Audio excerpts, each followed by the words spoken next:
大家好，我叫葉佩儀，我今日想同大家介紹嘅書係 Chinese Festival。咁呢本書係講咩嘅呢？就係講晒全部屬於中國嘅節日，我哋一齊睇下啦。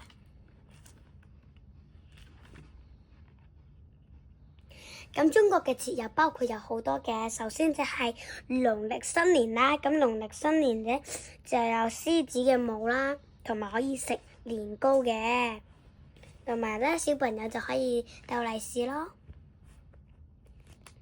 然之後咧就係元宵節啦。元宵節嘅意思即係新年嘅最後一日，就可以睇啲色彩繽紛嘅燈籠，同埋咧就可以猜謎語嘅。之後咧，呢一個就係清明節啦。咁咧，清明節係咧紀念親人死咗嘅日子，咁就會幫佢清潔好佢自己嘅場地啦，同埋會送花俾自己嘅親人，代表我哋自己嘅愛。然之後咧，呢個就係端午節啦。咁端午節咧就係嘅活動有爬龍舟，同埋咧端午節食嘅嘢就係粽啦。咁粽入面咧就有蘑菇啊、雞啊，仲有好多嘢啦。然之後就係嫦娥奔月啦。咁咧佢呢度係成日講緊咧，就係佢哋咧好鍾意對方，但係可惜佢哋只能每年見一次嘅啫。咁佢兩個咧就後尾咧，中國就發明咗咧呢個叫代表咗情人節同埋中秋節嘅。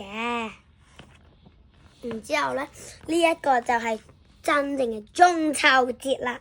咁中秋節咧就可以食一個好美味嘅月餅啦，同埋可以一路同我哋屋企人食月餅，一路睇住好圓嘅月亮。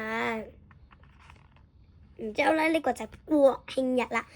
國慶日就可以同屋企人一齊睇色彩繽紛嘅煙花。然之後咧呢一個就係重陽節啦。咁重陽節咧就係咧都係紀念親人死咗嘅日子嚟嘅，都係。而咧呢一個節日就係冬節啦。咁咧冬節咧係一家人團團圓圓一齊食冬節飯嘅。咁冬節飯好多人都會一齊食打邊爐嘅，因為咧冬節咧就係一個好凍嘅日子，咁食啲打邊爐咧就會令到大家好溫暖啦。然之後一個就係好似係呢一個就係臘八節啦。其實咧臘八節咧，我哋香港其實真係好少人提起呢個節日嘅。而呢成本書已經講晒屬於中國嘅節日嘅。咁咧佢哋咧最尾嗰一頁咧，即係呢一頁。呢一頁咧，其實佢咧，如果你哋睇唔明英文咧，其實佢哋最尾嗰一頁咧係會講中文嘅節日嘅，俾大家睇下啦。咁咧，如果大家咧好想睇呢本書嘅話咧，可以係一田嗰個書局度買呢本書。呢本書嘅書名叫 Chinese Festival。大家有興趣睇，可以買返嚟一齊睇㗎。多謝大家。拜拜。